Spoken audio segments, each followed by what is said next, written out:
selamat sore.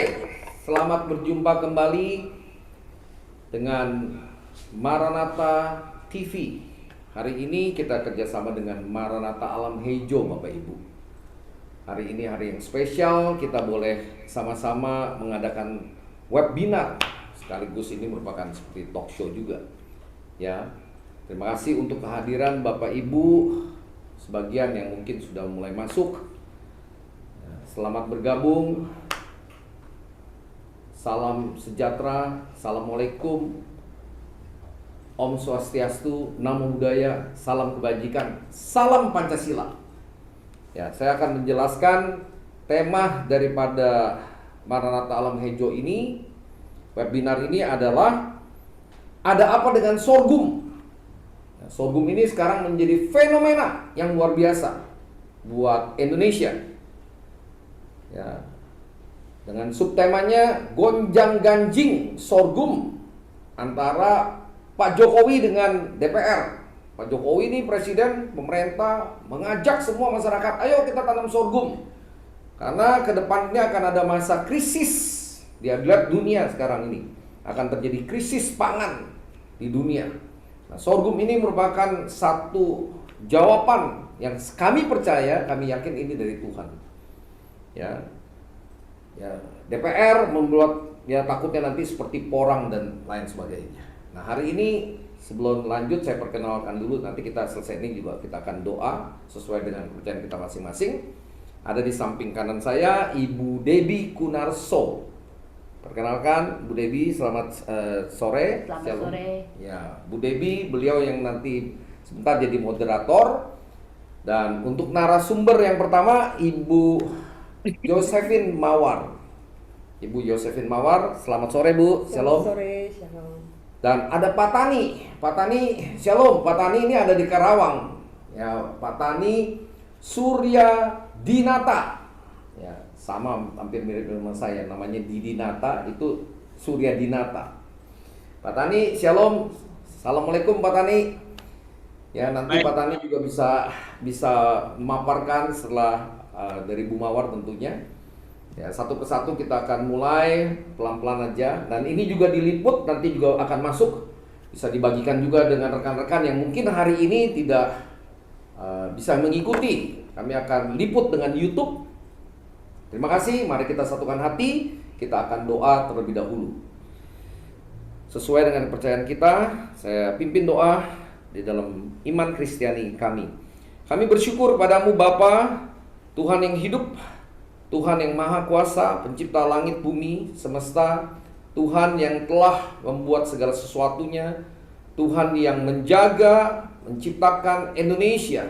Dan kami percaya kalau saat ini di tengah goncangan, baik juga pandemi COVID, baik juga goncangan pangan, goncangan iklim, Tuhan, biarlah melalui webinar ini ada sesuatu yang Roh Kudus kerjakan, yang Tuhan kerjakan melalui kami, hamba-hambamu yang cinta akan bangsa kami, Indonesia. Engkau sudah menubuatkan Indonesia akan menjadi lumbung Yusuf di akhir zaman ini. Tuhan, tolong kami sehingga bisa bekerja sama dari lintas denominasi, lintas agama, baik Muslim, Kristen, Katolik, Buddha, Hindu, Konghucu, semua bekerja sama. Kami tidak lagi melihat dengan sekat-sekat yang coba dibuat oleh iblis yang mengadu domba bangsa kami. Dan biarlah melalui Tuhan gerakan untuk penanaman sorghum ini, melalui komando alam hejo ini, ada satu terobosan untuk bangsa kami.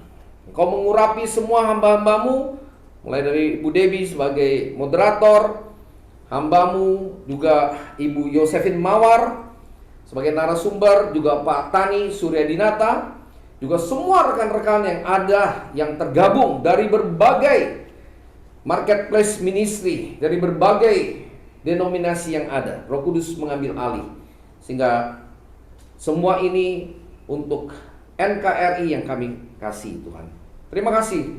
Kau ambil alih dari awal, pertengahan hingga akhir dari acara ini, dari webinar ini. Dalam nama Tuhan Yesus Kristus kami berdoa dan ucap syukur. Amin. Terima kasih. Sebentar kita akan melihat cuplikan hanya 2 menit untuk mengenai sorghum ini, khususnya dari Koperasi Maranatha Indonesia, Komando Alam Hejo. Silakan ditayangkan. Terima kasih.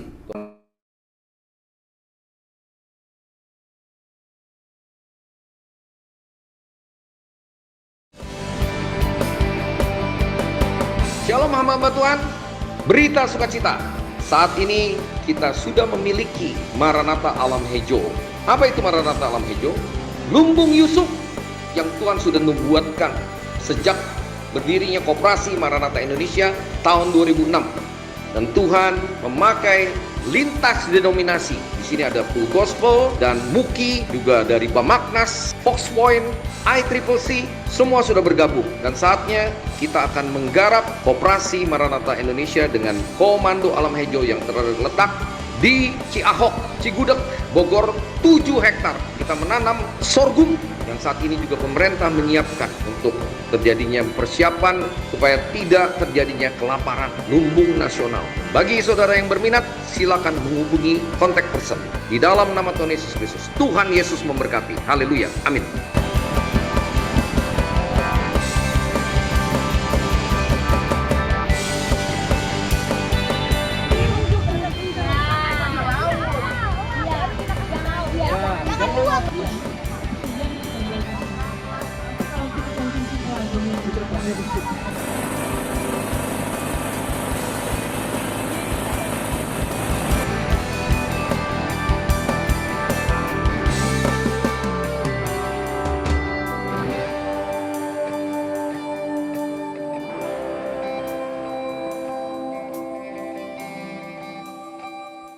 Ya, ini batang sorghumnya. Iya. Ya, dari ada yang besar, ada yang agak kecil. Iya. Nah, ini bisa jadi kayak madu, kayak apa namanya? Tebu. Iya. Nah, ya. Rasanya manis. Rasanya manis. Ya. Siap, Memang Pak. nggak semanis gula. Iya. Karena ini kan Lebih sehat dari gula. lebih sehat dari gula. Iya. Puji Tuhan. Terima kasih Bapak Ibu. Demikian sekilas tentang Komando Alam Hejo yang sebagian besar ditanam sorghum. Nah, hari ini kita akan melanjutkan. Silakan saya berikan tempat dan waktu kepada Bu Debi sebagai moderator. Terima kasih, Tuhan berkati. Silakan Bu Debi. Baik, selamat sore Bapak Ibu sekarang yang berbahagia. Pada sore hari ini kami kedatangan narasumber yang begitu hebat. Mungkin saya akan bacakan biodatanya. Yeah. Yang terkenal sebetulnya mawar sorghum, namanya Josephine Tetrawati. Tetapi kita semua mengenal beliau sebagai mawar sorghum. Beliau mempunyai pengalaman bekerja di Ganesha Operation, Bella Ratan, Lipoland Group, Yayasan Indonesia Cerdas. Yang pasti ini yang sungguh kami kagumi adalah praktisi sorghum. Petani sorghum 2017, ini petani modern ini Bapak Ibu. Kami sungguh angkat topi untuk Ibu Josephine yang berani terjun menjadi petani sorghum. Ibu tani jadinya. Founder franchise Decantel. Jadi tidak hanya petani saja Ibu Bapak, tetapi Ibu Mawar ini juga mengelola sorghum ini menjadi end product dari sorghum sehingga bisa dinikmati oleh masyarakat. Dari 2019 sampai sekarang sungguh dahsyat. Dan beliau juga selalu menjadi narasumber mensosialisasikan sorghum khususnya di pesantren Jawa Barat. Pendidikan beliau memang dari SD sampai SMA di Indramayu dan juga sarjana Institut Komputer Indonesia.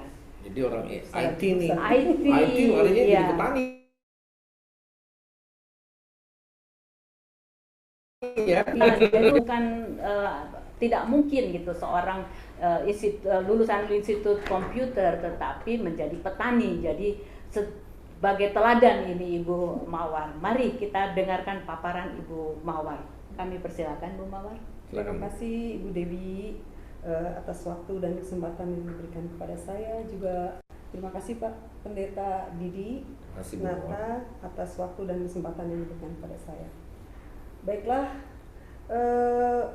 pada kesempatan kali ini saya ingin memaparkan mengenai gonjang-ganjing tanaman sorghum ya. Iya. Yang akhir-akhir ini menjadi bahan perbincangan di dunia para pelaku pertanian. Baik praktisi, penyuluh maupun pengepul. Pertama, hal ini dipicu oleh instruksi dari Bapak Presiden yang memerintahkan untuk penanaman sorghum secara luas dan juga membangun industri pengolahan pasca panennya. Iya. Tetapi ditanggapi oleh salah seorang anggota dewan, bahkan instruksi ini menimbulkan keresahan katanya. Karena petani ada pertanyaan, kemudian siapa yang beli? Nah, setelah tanam dan hasil panennya mau dijual kemana? Yeah. Sebenarnya ini pertanyaan klise yang sering saya dengar di antara teman-teman praktisi sorghum maupun petani. Ya, semua mengeluhnya tanam sorghum mau dijual kemana? Siapa yang beli? Gitu. Tetapi kalau kita mencermati instruksi Bapak Presiden, kita tidak perlu bertanya demikian dan tidak akan ada pertanyaan seperti itu ya. Yeah. Karena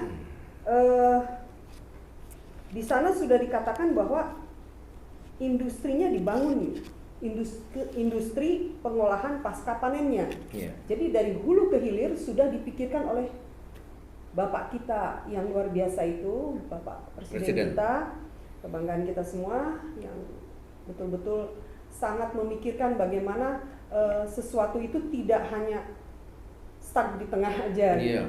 Tapi sebenarnya sudah dipikirkan bagaimana jalan keluarnya. Nah, tetapi kan terkadang orang Indonesia cepat menyambar, Pak. Jadi kurang nalar, akhirnya cepat berkobar. Seperti sekarang kasusnya dengan BBM yang naik juga, tanpa ini langsung dibakar lah itu. Makanya Indonesia sering sekali terkadang gampang terkena provokator ya.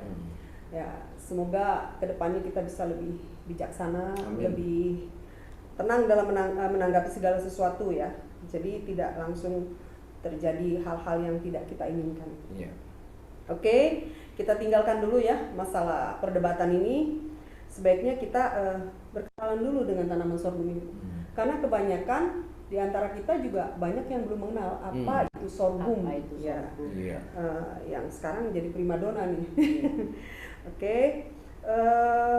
Ada istilah bahwa tak kenal maka tak sayang. Maka mungkin di antara rekan-rekan banyak yang belum melihat wujud tanaman ini seperti apa. Yeah. Nah, nanti mungkin bisa ditayangkan. Baiklah, saya akan perkenalkan Ini, tanaman Bu, sorghum. ada tanamannya ini. Ini adalah bunga sorghum ya. Ini bentuknya seperti ini. Tapi nanti di paparan saya mungkin bisa dilihat ya bagaimana dari mulai kecambahnya sampai menjadi sorghum yang siap dipanen ya. Iya. Tanaman sorghum sangat menyerupai tanaman jagung sebenarnya secara tampilan fisiknya. Membedakan hanyalah pada buahnya atau malainya. Jagung buahnya tumbuh pada ketiak daunnya, tetapi sorghum berada pada puncak tunas tanamannya di ujungnya ya. Tanaman ini diperkirakan berasal dari daerah tropis Afrika. Tetapi bangsa Mesir diketahui telah bercocok tanam sorghum sejak 3000 tahun sebelum Masehi. Sangat-sangat lama sekali. Ya. Jadi tanaman ini sebenarnya sudah ada sejak 3000 tahun sebelum Masehi. Ini tanaman purba juga ya, Bu? Iya, sebenarnya kan. Tanaman sudah lama itu. Tapi kalau kita bicara tentang sorghum yang dikaitkan dengan Alkitab, mungkin kan di sana ada yang namanya mana yang tersembunyi.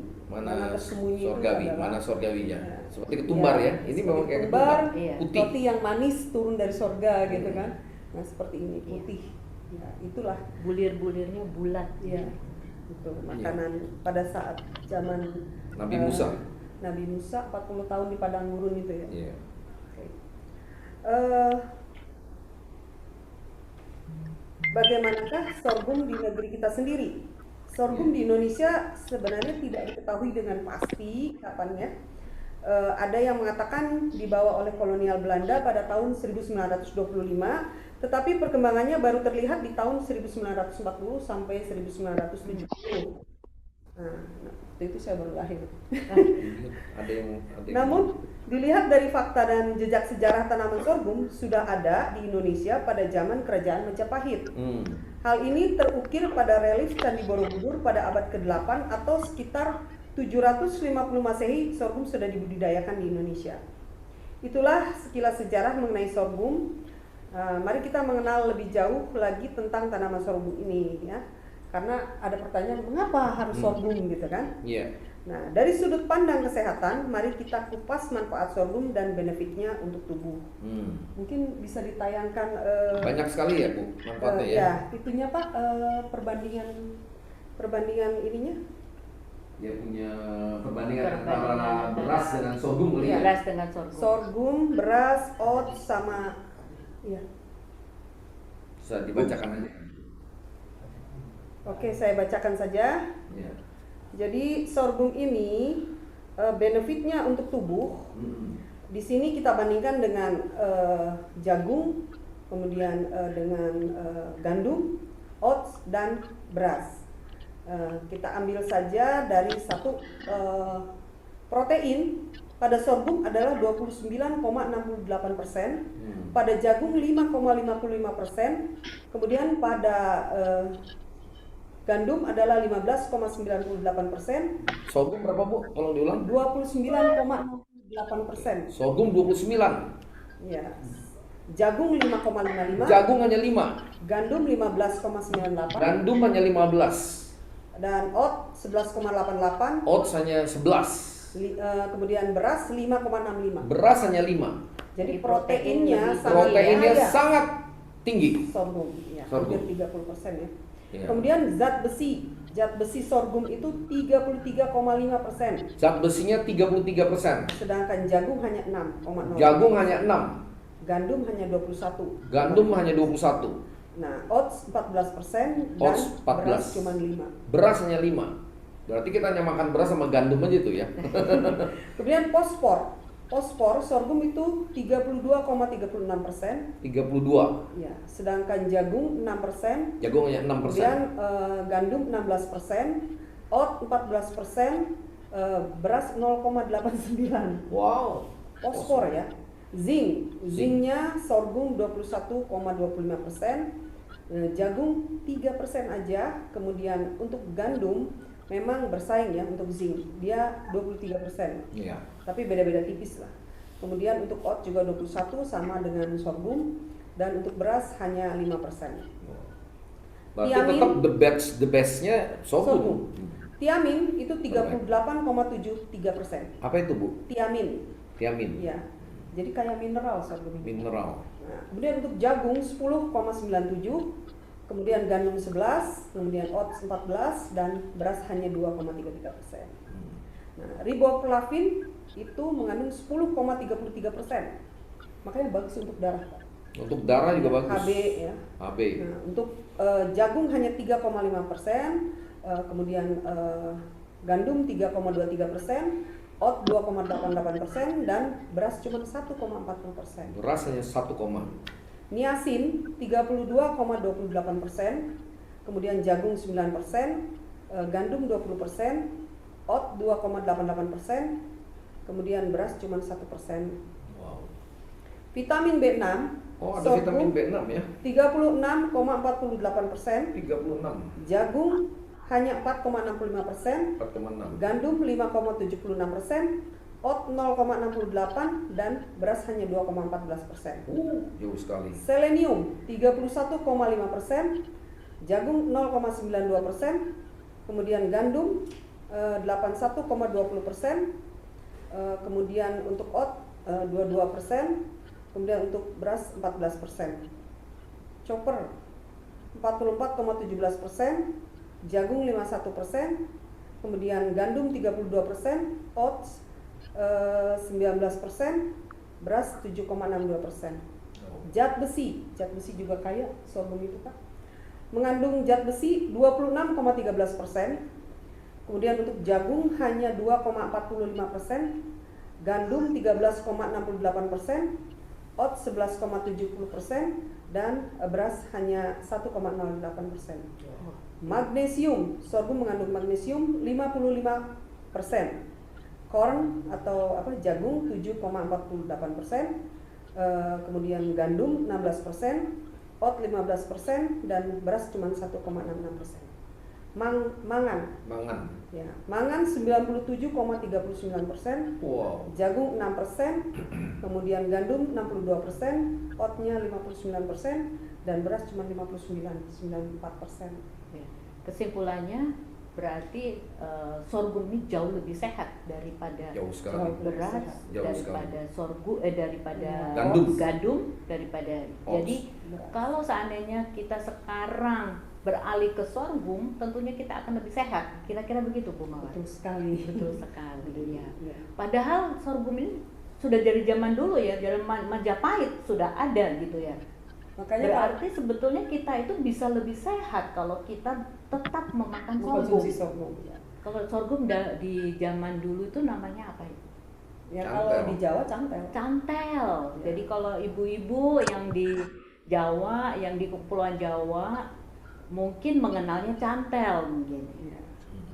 Oke, Bu Dewi, saya lanjutkan nih. Iya.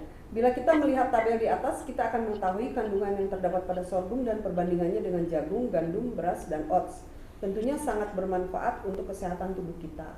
Jadi kapan lagi nih kalau kita tidak mulai dari sekarang konsumsi sorghum? Iya. Ya, oke. Tidak hanya sampai di situ kalau kita bicara tentang sorghum. Jadi sorghum itu selain bermanfaat untuk tubuh kita, sorghum dapat digunakan sebagai pakan ternak dan energi terbarukan. Sehingga ada slogan untuk sorghum itu 3F, yaitu food, feed, dan fluor. Setelah kita mengenal sorghum, fungsi dan manfaatnya, satu hal lagi juga sorghum itu Ini bisa di-mute, ada yang bisa bermanfaat untuk lingkungan. Karena sorghum itu berfungsi sebagai tanaman fitoremediasi, yaitu yang bisa mengembalikan kesuburan tanah, baik itu bekas lahan dan sorghum mampu mengurangi efek lahan kaca. Oh, oke. Jadi Jadi environment friendly gitu ya, ya, jadi ramah lingkungan. nah, Ya. betul. Sangat luar biasa sekali kalau kita Dan tadi itu dibilang menyuburkan tanah, berarti tanah itu diperbaiki. kembalikan, ya, luar Memang biasa. betul luar biasa. Makanya mungkin kalau kita cermati dari zaman kerajaan dulu, Iya.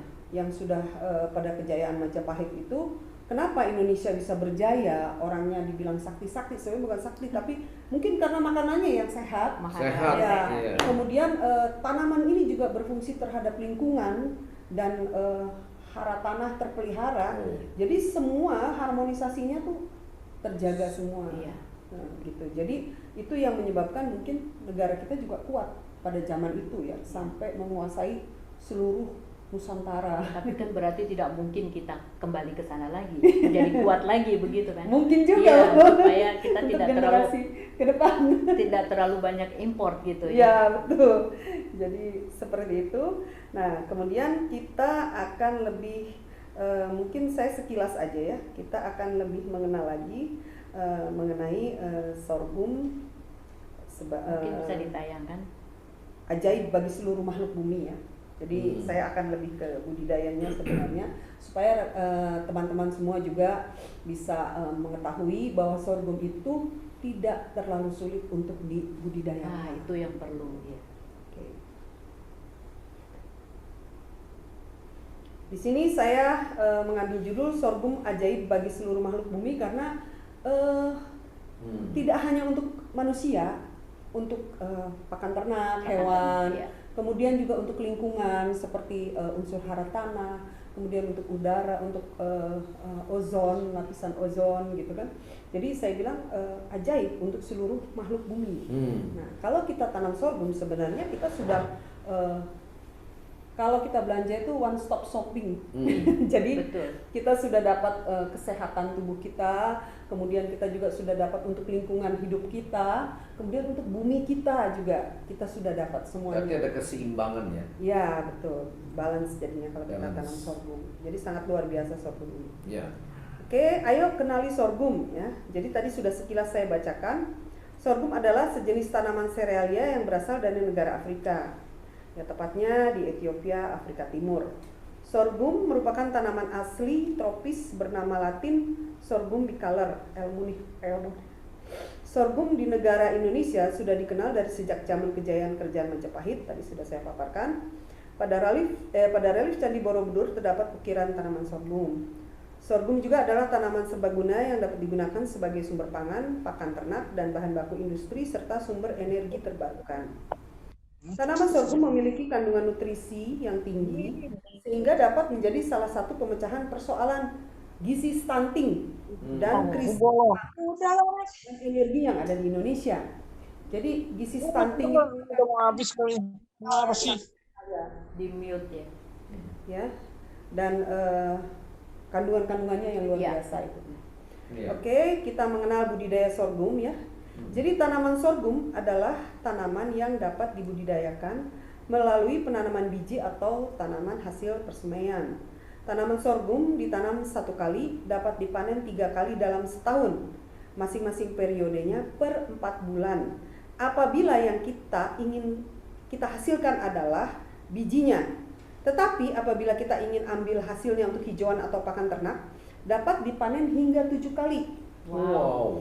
Masing-masing periodenya sekitar kurang lebih 2 bulan. 2 bulan. Oh, setelah Oke. itu ya. Jadi ini tergantung ya. Iya. Jadi kita mau ambil bulir-bulirnya bijinya, ya, atau atau mau pakan ambil ternak iya. daunnya. Ya. Oke, jadi Tapi bisa ambil juga daunnya buat makan ternak bisa kan? bisa. Tapi sangat luar biasanya itulah sorghum.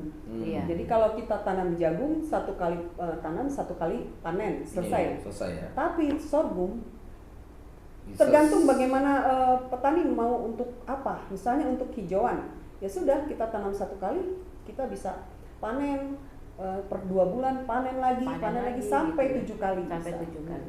Nah, Dan kalau sudah terbukti ya, kita sudah ya, melakukan. kita sudah melakukan di lahan, iya, ya, di lahan Maranatha Alam Maranatha, Hijau. betul. Iya. Kita sudah sekarang juga sudah Ini produk-produknya Ratung nih, ya, Pak, ya? Bapak Ibu.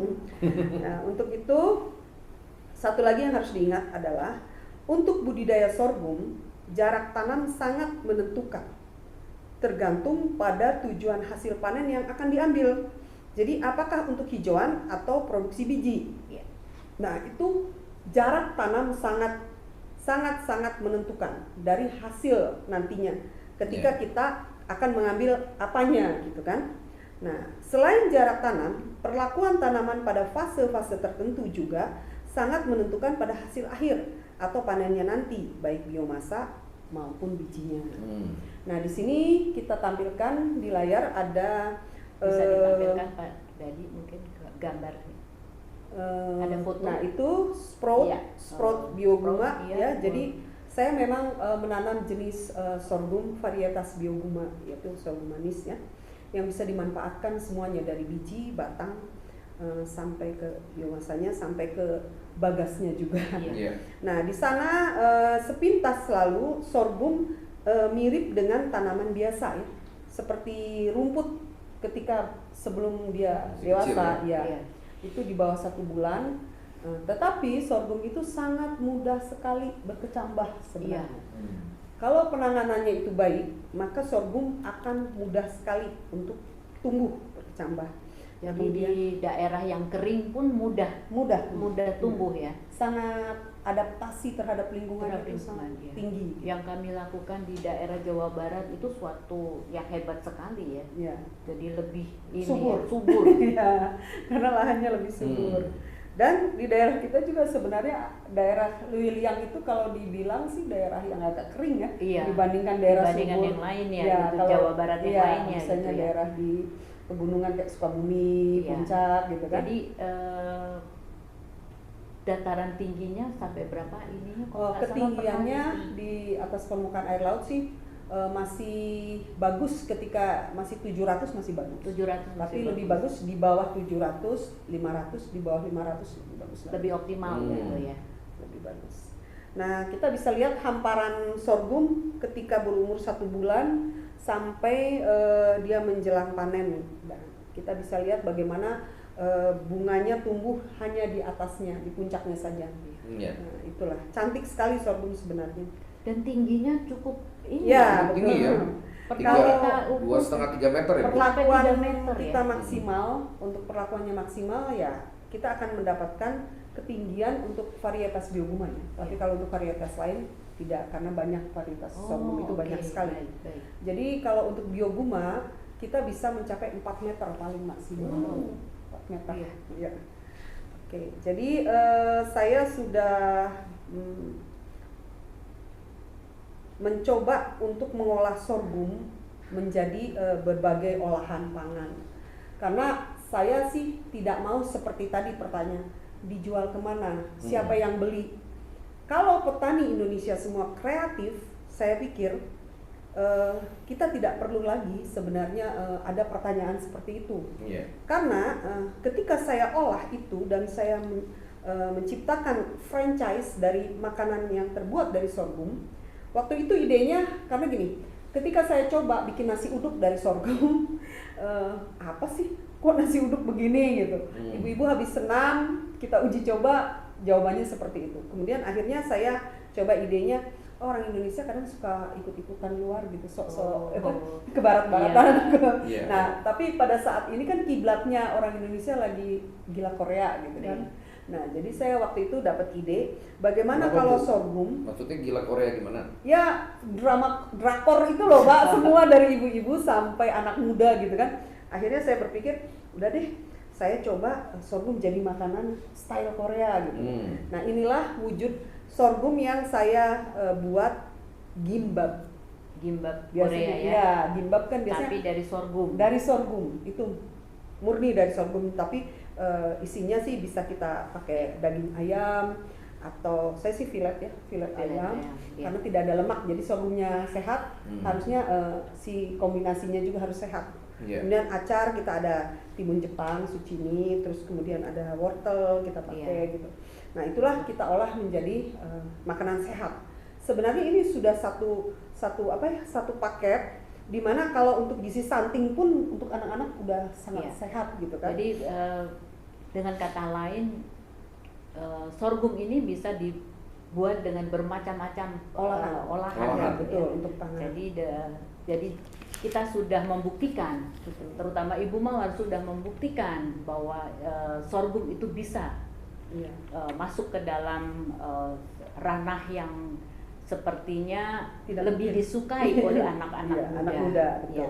Boleh potong dikit, ini ada masukan dari Bu Mawar. Ada 14 item yang nanti dari Maranatha Alam Hejo. Ini jenis produknya, ya end produknya yang pertama susu sorghum. Bapak Ibu nanti ini ada kombinasinya, bisa dengan jadi susu sorghum. Kemudian gula sirup sorghum, ini ada di sini. Ya. Iya. Ya, ini cukup mahal, Bapak Ibu bisa lihat di Tokopedia. Ini pesan sponsornya sedikit. Sehat. Ya kan? Kemudian jamur sorghum. Ya, Jamur crispy, jamur crispy. tepungnya sorghum. Dengan Ya. tepung sorghum. Ini memang ada yang biasa, ada yang pakai sorghum juga. Kemudian kerupuk, gimbap, kue sus, waffle, cake sorghum, roti sorghum, mie sorghum, nugget, beras, tepung sampai ke benihnya. Jadi totalnya 14. Mungkin bisa lebih lagi kali. Untuk yang tadi saya maaf. sampaikan adalah Iya. ketika style anak muda sekarang kan tidak mau makan yang kayak inilah, kita ada tampilan nasi goreng ya di sana. Tapi mungkin bosannya seperti itu. Iya. Sesuatu yang lain. Selain gimbap, kita bisa bikin seperti ini. Ini namanya sorghum parfait. Kalau bahasa Prancisnya itu. Sorghum parfait. Parfait itu sempurna. Isinya apa aja? Perfect gitu. Jadi ini sarapan yang sangat sempurna sebenarnya gitu. Kayak 4 sehat 5 sempurna ya. Ya gitu. Jadi ini sorghum kita combine dengan yogurt kan sehat untuknya. Kemudian ada strawberry, ada blueberry, ada buah kiwi. Nah, ini untuk sarapan itu sudah sangat memenuhi Wow. isinya. Terutama untuk mereka-mereka yang diabetes. Diabetes ya. Nah, gulanya Saya kita pencinta menggunakan penyintas gula sirup sorghum. diabetes. Jadi ini Kita di diabetes gimana, Bu? penyintas, Pak. Oh, penyintas. Saya sudah sembuh. Oh, sudah Dan sembuh. sekarang saya harus melakukan Makan hidup sehat. sehat, Ya, pola makan hidup sehat. sehat. Sorghum adalah makanan utama. Ya, betul. Terima kasih Bu Mawar. Terima kasih, sama-sama kembali. Nah, jadi di sana juga ditampilkan berbagai olahan sorghum. Semoga saya menampilkan ini, semoga teman-teman praktisi dan petani sorghum itu terinspirasi untuk lebih kreatif lagi dari saya gitu kan, dan tidak pusing untuk mencari solusi bagaimana hasil sorghum itu mau diapakan. Karena kalau sudah diolah seperti ini sangat laku dan kita juga kewalahan. Akhirnya kenapa kita nanam sampai 7 hektar ya Pak di Maranatha Alam Hijau, yaitu untuk mensupport bagaimana supply-nya supaya terpenuhi gitu. Jadi teman-teman nggak usah takut untuk mengolah sorghum menjadi berbagai macam olahan pangan. Ya, jadi di sana bisa dilihat saya membuat franchise itu The Cantelas yang isinya adalah sus sorghum sama gimbap, kemudian ada pop sorghum juga dan berbagai macam jenis olahan lainnya. Kemudian sorghum juga sangat sehat, kita buat menjadi bubur sumsum, itu sangat enak sekali. Dan juga kita bisa jadikan sorghum ini sebagai hampers, hampers pada saat lebaran atau tahun baru atau Natal gitu kan.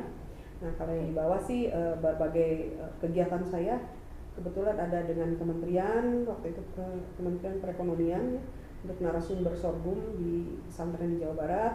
Nah itu kegiatan di lahan dan kita harus rajin untuk pameran. Yang ini ada kegiatan saya untuk ikut-ikut pameran di mana aja supaya sosialisasinya bisa berjalan dengan baik.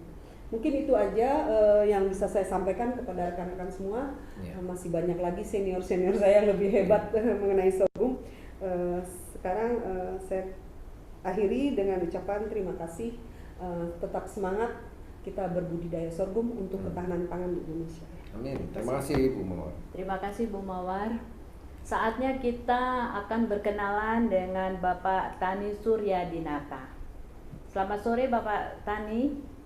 Selamat sore Ibu semuanya, salam sejahtera, semoga sehat selalu. Ya. Izinkan saya membaca biodata Bapak ya.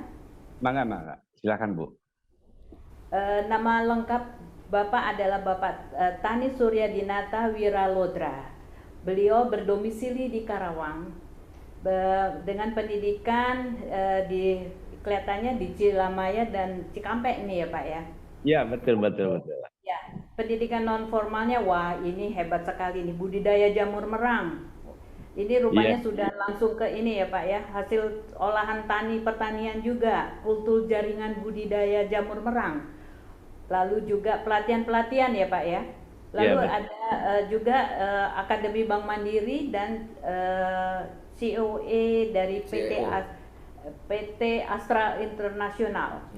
Lalu jabatan Bapak ini lebih banyak kepada ketua OSIS, ketua OSIS SMA, dari SMP, SMA, lalu juga ada ketua Karang Taruna di Desa Gempol Kolo ya Pak.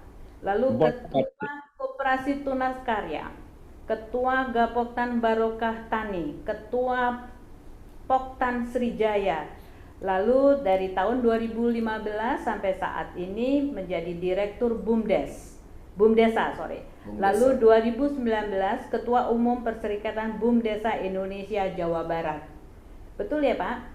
Betul.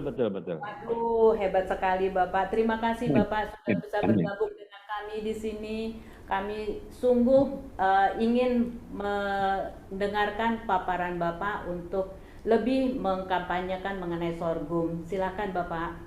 Baik. Baik, terima kasih Ibu Debbie ya.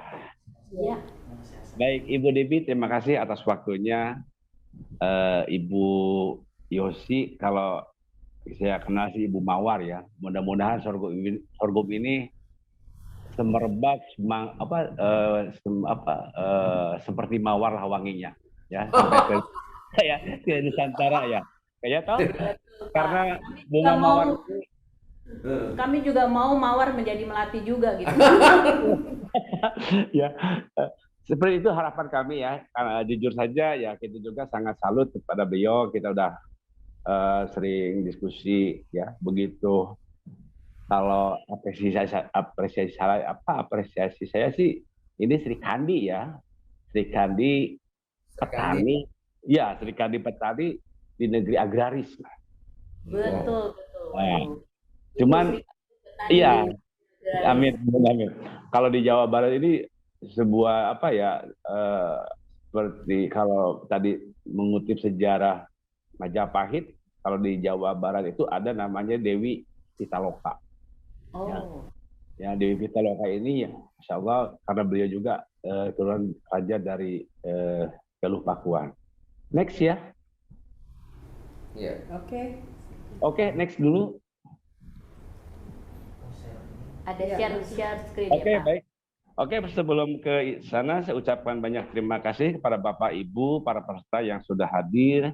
Cukup antusias. Saya ucapkan Assalamualaikum warahmatullahi taala wabarakatuh. Salam warahmatullahi wabarakatuh. Salam sejahtera bagi kita semua. Om Swastiastu, Namo Buddhaya, salam kebajikan. Semoga di sore hari ini kita selalu sehat walafiat. Amin. Mohon ditayangkan ya untuk materinya. Iya. Baik, Bapak Ibu sekalian yang saya hormati, ya,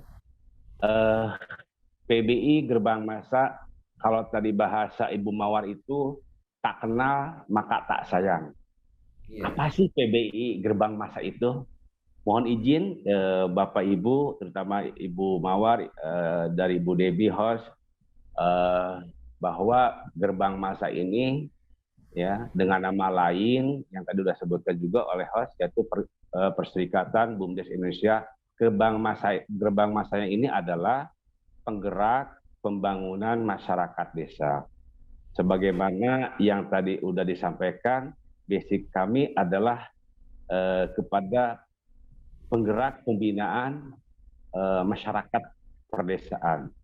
Nah, memang akhir-akhir ini sorghum itu menjadi sebuah euforia atau katakanlah primadona atau apa istilahnya lagi trending topik. Cuman sungguh disayangkan oleh istilahnya dari legislatif kita sebagai aspirasi masyarakat, semestinya tidak membuat sebuah statement seperti itu, gitu kan. Nah, sehingga apa sih sorghum itu? Ya, kalau tadi disampaikan sama Ibu Mawar, memang saya jujur, sorghum itu sudah dari jauh-jauh hari menyatakan bahwa ini merupakan sebuah tanaman industri masa depan. Jangan sampai Indonesia ini yang disebut, yang tadi adalah negara agraris, kemudian juga yang disebut negara gemah ripah loh jinawi, tapi ya kita lihat sudah perjalanan di dunia pertanian. Kebetulan kami juga tadi disebutkan nama tani ya, karena nama tani ini mengandung makna filosofisnya yang luar biasa. Tani itu adalah tatanan negara Indonesia. Wow. Tatanan Ya. negara Indonesia. Mantap Iya. Pak Tani. Betul, betul.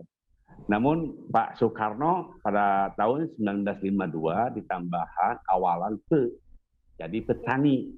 Nah, pe ini ya mengandung makna juga. Ya, kehebatannya sang proklamator itu luar biasa sebetulnya. Namanya kan petani. Petani itu pe-nya itu penyangga. Jadi, jikalau negara dimanapun, kalau pangannya, sektor pertanian amburadul, pasti tentu akan terjadi chaos. Benar. Karena pangan ini vital, sangat krusial, urgensi untuk bangsa dan negaranya, dimanapun, di belahan negara manapun. Next ya. Nextnya. Iya. Nah, mohon izin kami untuk juga menjelaskan, jangan sampai PBI ini apakah sebagai NGO? Ya, kami sebagai NGO, sebagai organisasi kemasyarakatan yang sudah sah secara legitimasi, yang dilindungi oleh Undang-Undang Negara Republik Indonesia, di mana lahirnya organisasi itu ya Undang-Undang Nomor 13 Tahun 2007, kemudian juga dari Menkumham, Kasudaki, Notaris, di PBI Gerbang Mas ini legitimasi kita sudah diakui dan dilindungi oleh Undang-Undang Negara Republik Indonesia. Nah, kemudian selanjutnya Di sini kita akan lebih mendalam. Next ya.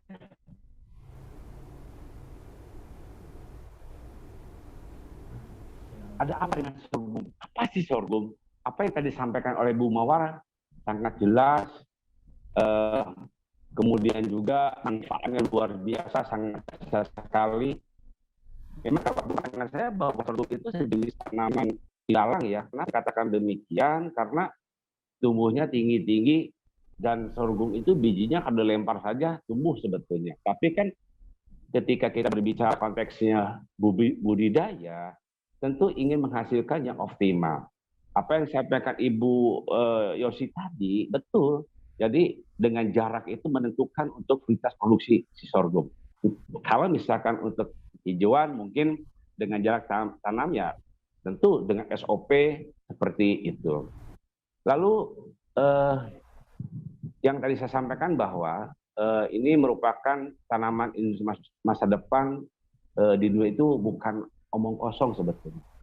Kalau kita melihat ilustrasi ya di beberapa negara sebelumnya yang tadi sampaikan masuk apa yang disampaikan oleh Bu Yosi bahwa di zaman Majapahit kita sudah ada sorghum, tetapi kalau kita lihat lebih jauh ya itu 1900 ya sebelum Masehi sorghum itu sudah dikembangkan di negara Afrika yang tadi Ibu Yosi. Tetapi kalau dirunut lagi itu sebelum Masehi itu di Mesir 3.000 tahun itu sudah ada sorghum. Bahasanya beda. Nah, Bapak Ibu yang saya hormati, kalau kita hari ini tidak mengambil kesempatan, lalu kapan lagi? Karena apa? Karena di Amerika Serikat itu menanam sorghum besar-besarnya jutaan hektar dengan teknologi yang luar biasa itu sudah dilaksanakan 2010 dengan teknologi yang cukup canggih. Nah, sedangkan kita kalau saya nggak salah gitu ya, kalau saya nggak salah itu di 2016 itu hanya sifatnya stuck ya, masih dalam wacana menceritakan tadi apa yang Ibu Yosi katakan siapa pembelinya, kemudian itu bagaimana dan sebagainya. Nah, ini tak ubahnya kita selalu berbicara antara ayam sama telur. Duluan mana sih ayam sama telur gitu kan? Nah, maka pola-pola inilah kita tidak akan bisa maju kalau masih duluan mana ya telur sama ayam gitu kan? Karena yang saya lihat bukan hanya di sorghum saja, banyak di komoditi-komoditi yang lain kita selalu ketinggalan dengan perubahan-perubahan atau kemajuan-kemajuan baik di negara ASEAN, kemudian negara Asia, apalagi dengan negara-negara di Eropa itu udah jauh. Dan jangankan di Eropa lah, dengan di ASEAN saja seperti Thailand, Vietnam, kemudian juga sekarang lagi jor-joran itu Taiwan, Kamboja, Myanmar, dalam dunia pertanian mereka sudah hampir teknologi semua dengan tata kelola yang baik, rantai pasok pasar juga yang baik, sehingga kita akan jauh ketinggalan. Jadi ada kekhawatiran bagi kami manakala Bapak Presiden menyatakan dengan krisis global, dengan rawan pangan, rawan energi, rawan ini, lalu kita sebagai anak bangsa atau sebagai katakan yang pemangku kebijakan, tetapi penyanggah statement Pak Presiden itu. Sungguh disayangkan karena beliau juga tidak serta-merta menyampaikan itu tidak mungkin mendasar. Kita sama-sama tahu lah dengan situasi saat ini di beberapa negara udah semua sudah dumping ya, dumping komoditi, artinya mereka mau ekspor ke beberapa negara tapi dibatasi. Istilahnya on off karena untuk menjaga keselamatan bangsanya. Nah, kita negara yang kaya raya, yang subur makmur gemah ripah jinawi dengan luasannya yang cukup memadai, baik di Jawa Barat, Jawa Tengah, Jawa Timur, apalagi kalau berbicara di NTB, NTT, ini kan sebuah potensi yang perlu dieksplorasi, perlu ditingkatkan dengan budidaya sorghum ini. Kenapa? Saya tadi katakan bahwa sorghum ini akan menjadi tanaman industri masa depan. Bagi siapa? Bagi negara yang cerdas. Bagi siapa? Bagi bangsanya yang mau kerja keras. Bagi siapa? Bagi bangsanya yang mau inovatif dan kreatif. Lah, kalau kita masih berbicara antara telur sama ayam, ya kita akan ketinggalan. Nah, kemudian juga tadi yang disampaikan sama Bu Yosi sangat luar biasa. Kandungan gizinya yang saya kan petani jamur basicnya ya. Jujur saja petani jamur. Ketika saya melihat kelebihan daripada nutrisi, memang ada plus minus. Yang menjadi menariknya, ya, di sini sorghum itu tidak ada gluten. Ya. Nah, ketika tidak ada gluten itu sebetulnya sangat baik bagi untuk orang yang diet, austis, gitu kan. Nah, kemudian juga dengan kandungan fosfor yang tinggi. Ini kalau saya tadi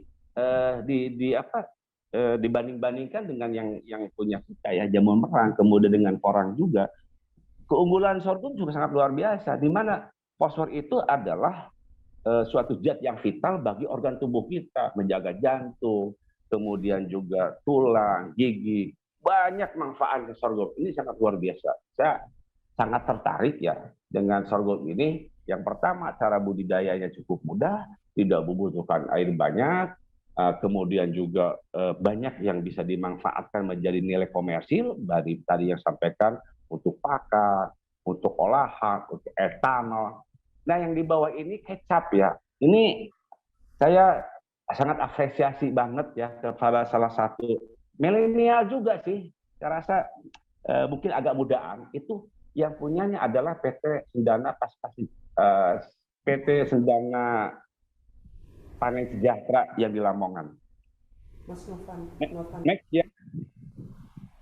Nah, ini Novan. Nah ini sudah mendirikan PT ya yang mengolah sorghum menjadi kecap, menjadi kan yang apa disampaikan sama Bu Yos itu betul. Ya kalau kita hanya sebatas menceritakan, Pak, Bu, siapa sih pembelinya? Loh, Bu ini gimana? Ya nggak bisa gitu juga. Ini sebuah anak muda milenial yang sudah punya perusahaan yang yang mengolah sorghum yang cukup bagus. Coba aja dilihat di toko-toko online, produk-produknya sudah ada. Nah, ini sebetulnya beliau ini di Jakarta pulang kampung ya, karena di Lamongan itu katakanlah Jawa Timur itu daerah kering, maka dia mengembangkan sorghum sehingga luar biasa. Nah, di sorghum itu katanya tadi ada karbohidrat, ada serat, ada fosfor, ada protein, mineral, kalium, kalsium. Nah, betul yang tadi kalau nggak salah saya nggak dengar Ibu Devi menyatakan gula ya, gula. Memang kalau kita sering banyak mengkonsumsi nasi, zat kencing manis istilahnya kan itu lebih tinggi dari beras. Jadi alangkah bukan kita menafikan beras ya, bukan seperti itu. Jangan dipersepsikan yang salah gitu kan. Artinya asupan tubuh kita juga ya butuh keseimbangan. Manakala ketika dalam satu makanan yang kurang bagus nutrisinya mungkin yang ini. Next ya Bu ya. Nah, Bapak Ibu yang saya hormati, tadi yang ini hampir serupa ya. Nah, di sini saya konsepnya adalah sorghum ekologi perdesaan. Di dalam konteks ekologi perdesaan ini, Bapak Ibu yang saya hormati, para pemirsa di mana saja berada, sorghum ini yang tadi kan bahwa batangnya itu bisa dibikin pakan ya, pakan ternak sapi, kemudian koheknya itu bisa kembali ke pupuk ya, ke sawah lagi, ke kebun lagi. Jadi simbiosis mutualismenya itu sangat luar biasa. Kemudian juga malainya atau bulinya atau sorghumnya itu bisa dibikin kue, dibikin etanol, dibikin biomasa. Dan saya juga karena kami dari basic jamur merah ingin mencoba batangnya ini, kalau menurut pandangan saya ini zat selulosanya sangat tinggi, taninya juga sangat tinggi, sehingga yang namanya mushroom atau khamir atau fungi atau cendawan, kalau bahasa Malaysia cendawan, itu membutuhkan zat selulosa, kemudian juga membutuhkan zat tanin. Jadi ini sorghum itu saya nggak salah kira-kira dikatakan bahwa tanaman ini menjadikan industri masa depan. Entah itu industri skala pabrikan, entah skala home industry, entah secara kelompok-kelompok tani. Yang penting ada kemauan dari kita, ya. Next ya. Nah, ini kan di media di internet banyak yang berbicara bahwa beberapa teman di legislatif menyatakan bahwa program sorghum itu jangan sampai seperti porang. Ya ojo dibanding-bandingi lah, ya. Ya sorghum beda gitu loh, porang ya beda. Kenapa saya katakan beda? Porang untuk diolah itu nggak sesimpel sorghum. Karena ada gluten, itu ada kalau kita nggak bisa masak, itu bisa gatal kalau porang. Iya. Nah, kemudian pohonnya apakah bisa buat pakan sapi secara langsung? Nggak bisa. Kalau nih ya, kalau sorghum, udah jelas tadi yang kita bicarakan di depan seperti itu. Jadi gini deh, saya ambil contoh saya sebagai petani jamur. Ibu bapak yang saya hormati, yang dirahmati Tuhan Yang Maha Esa, kalau sejarah masalah istilahnya kendala tidak saya katakan ini, sorghum tidak separah porang. Yes. Dan porang tidak separah jamur merang. Kenapa saya katakan demikian? Ibu bapak yang saya hormati, saya petani jamur, di kampung saya itu petani jamur, hampir satu desa petani jamur. Pada tahun berapa? Pada tahun 80-an. Apakah laku? Enggak, Bu. Bapak enggak laku. Itu ketika panen, itu dilempar ke irigasi. Kenapa? Karena banyak pemahaman masyarakat bahwa jamur ini mabok lah, kapas dari rumah sakit lah. Itu perjuangannya petani jamur merang itu hampir 10 tahun. Wow. Hampir 10 tahun. Lah, kalau sorghum saya rasa cuma begitu. Kalau petani jamur merang itu sudah dihujat oleh beberapa orang yang paham ya tentang jamur juga, kemudian juga masyarakat yang mindsetnya masih belum memahami tentang jamur merang kegunaannya. Itu 10 tahun jamur kita nggak laku.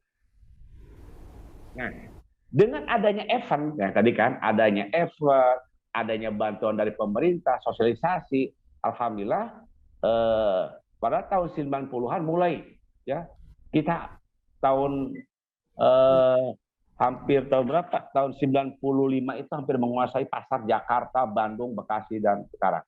Jadi jangan khawatir ya, Bapak Ibu, kalau untuk mengembangkan sorghum itu sesungguhnya sangat produktif, progres ya, mudah, dan kemudian juga pangsa pasar.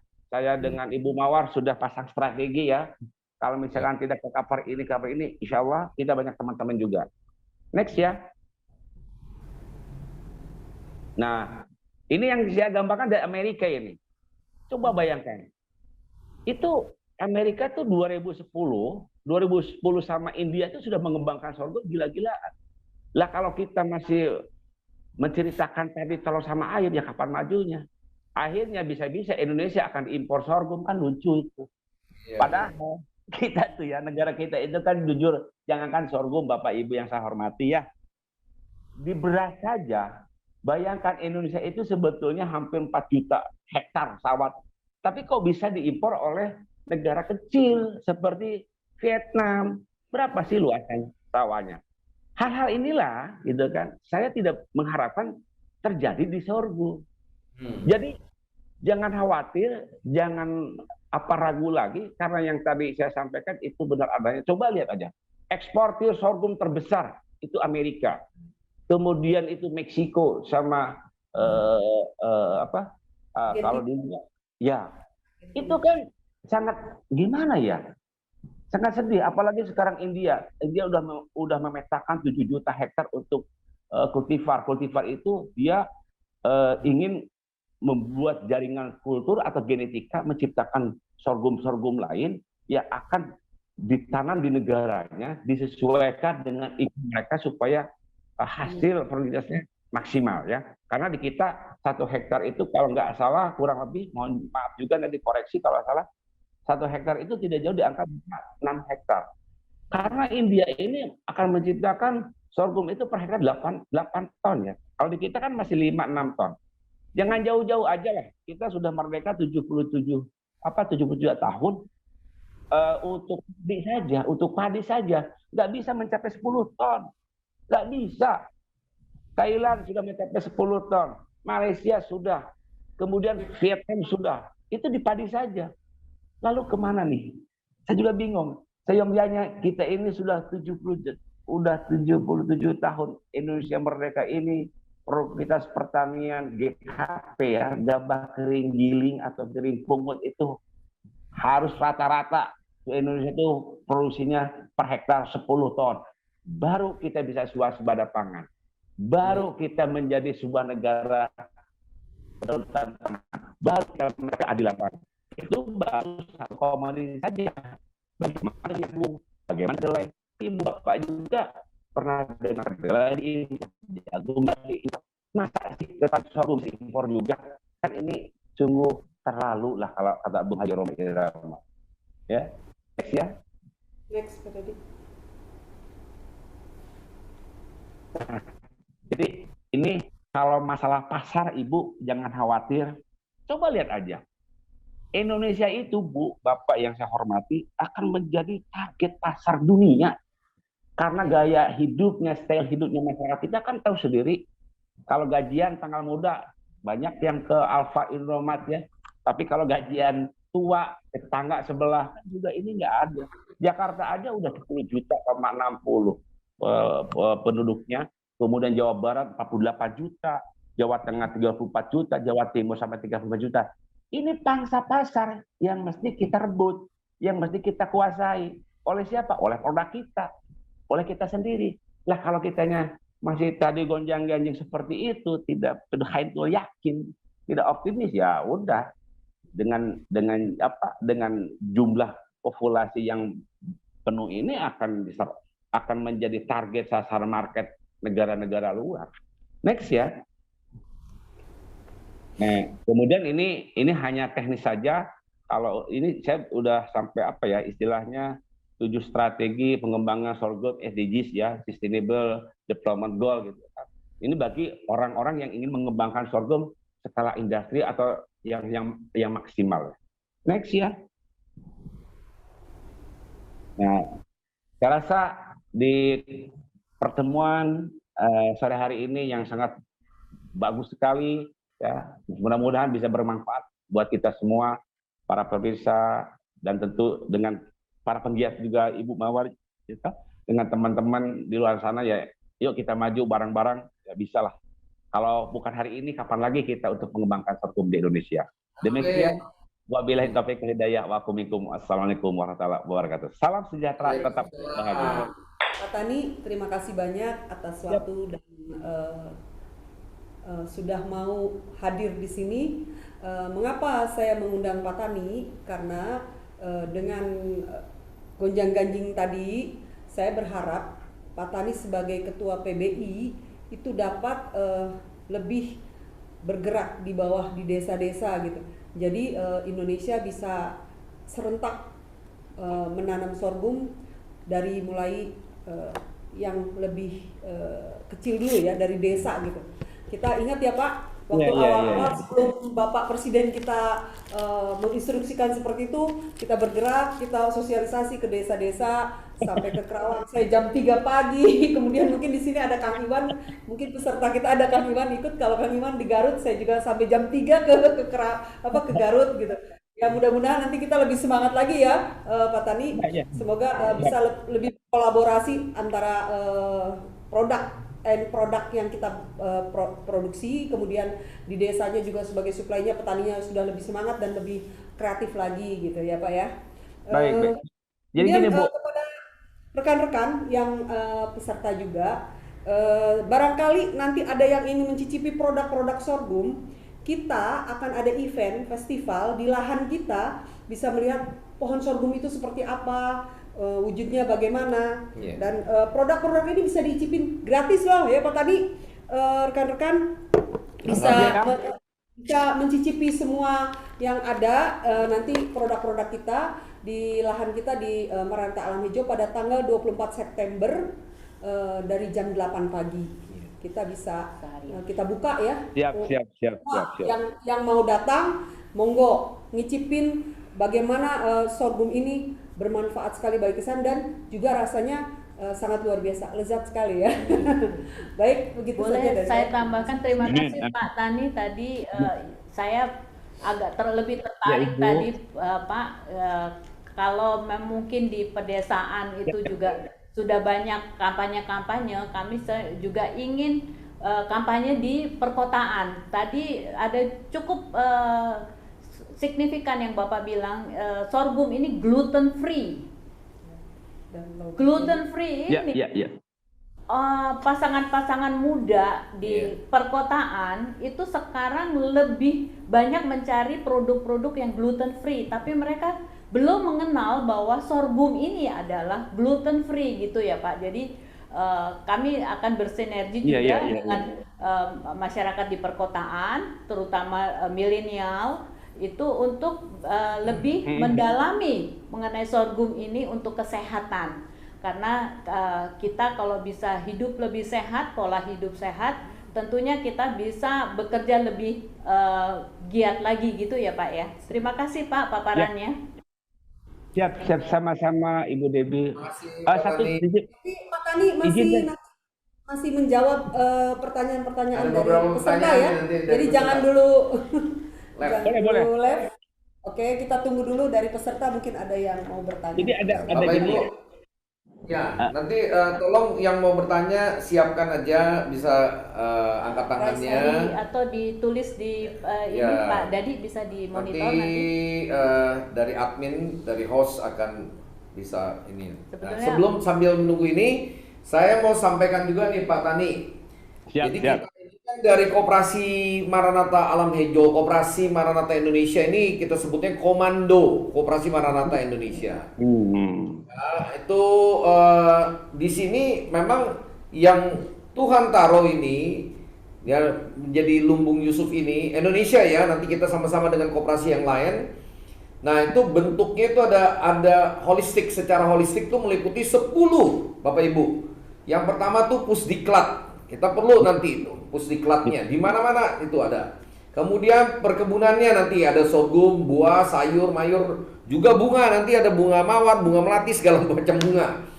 Kemudian yang ketiga peternakan, ada domba, ada sapi.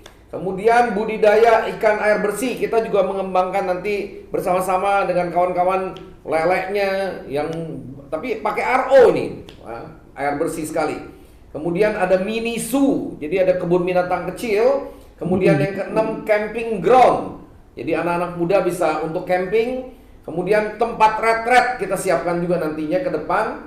Ya, yang kedelapan rumah produksi, baik itu sorghum, rumah produksi ikannya, rumah produksi air sehatnya nanti juga ada. Dia bukan kebetulan di tempat kita juga ada air bersih, ada sumber, ada mata air. Nah, yang kesembilan itu ada tempat festival dan pameran, segala macam nanti kita buat pameran di situ. Bisa kerjasama tuh Pak Tani dengan Bapak punya koperasi dengan PBI. Ya. Dan yang ke-10 yang tidak kalah penting, ya Tuhan ingin kita pelihara yatim piatu, panti werdanya Pak Tani, dan rumah pemulihan. Jadi supaya benar-benar ini holistik dari rakyat, oleh rakyat, dan untuk rakyat. Nah, ini akan ada perubahan untuk Indonesia Pak Tani, buat kawan-kawan. Begitu Pak, mari kita kerjasama, kita bergandengan tangan. Jadi saya tawarkan juga karena ini koperasi, kita juga bisa mengajak dari mulai 100.000 rupiah. Oh kecil banget Pak Didi. Iya 100.000, tapi kalau 1 juta orang 100 miliar Pak Tani.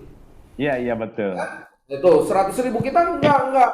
Kita bukan orang yang ngumpulin. Ini koperasi. Jadi setiap sen, setiap rupiah ini dipertanggungjawabkan. 100.000 ya, 100.000 ini kita kebanyakan volunteer di sini. Ya sama-sama mengembangkan karena kita punya hati untuk Indonesia Pak Tani. Betul. Siap. 100.000 bisa sampai berapa? Sampai 10 juta. Tapi dibatasi 10 juta. Karena kalau lebih dari itu nanti akhirnya berbalik lagi kapitalis, Pak Tani. Ya, Dan ya, betul. kita mau ada pemerataan, ada keseimbangan lah di Indonesia. Kembali lagi ke Undang-Undang Dasar 1945 pasal 33. Gitu. Jadi koperasi menjadi soko gurunya ekonomi di Indonesia. Ya, tentu dibantu dengan kawan-kawan dari pengusaha-pengusaha yang sudah berhasil. Ayolah sama-sama kita bangun untuk bangsa ini. Ya, sudah tidak usah lagi bicara tentang ras, agama dan yang lain-lain. Yang penting kita satu untuk Indonesia. Terima kasih. Tuhan memberkati. Amin. Silakan kawan-kawan, rekan-rekan, ada yang mau bertanya bisa kasih angkat tangan, bisa langsung kasih tanda saja, nanti dari host bisa langsung ambil gambarnya. Terima kasih. Mungkin dua pertanyaan pertama kali ya, Pak Firman. Oh, silakan Pak Firman. Selamat sore Pak Firman. Selamat sore Pak Firman, apa kabar? Sehat Pak Firman? Di mute, Di unmute ya? unmute ya Pak. Terima kasih Pak Dedi. Nggak bisa. Bisa? Atau Pak Firman bisa unmute? Pak Firman tolong di unmute. Silakan Pak Firman. Silakan Pak. Halo. Ya, silakan Pak. Ya, dengar Pak. Apa kabar Pak Firman? Suaranya Pak? Buka semua Pak. Unmute-nya yang buka semua yang tadi yang host yang yes itu. Kan Bapak unmute semua tuh. Halo. Ya, halo. Ya, sudah Pak, sudah bagus. Sudah bagus. Suaranya Pak, silakan. Data mengenai kandungan sorghum tersebut yang dipaparkan oleh Ibu Mawar tadi, boleh kita tahu nggak sumbernya dari mana itu datanya? Artinya data tersebut apakah dikeluarkan oleh orang yang berwenang, artinya lembaga yang berwenang, atau dari penyelidikan sendiri, atau dari mana gitu? Itu aja sebetulnya yang saya ingin tanyakan. Terima kasih. Terima kasih Pak Firman pertanyaannya. Kemudian pertanyaan berikutnya dari mana? Dari Pak Dake. Pak Dake. Pak Dake. Ya, silakan Pak Dake. Silakan Pak Dake.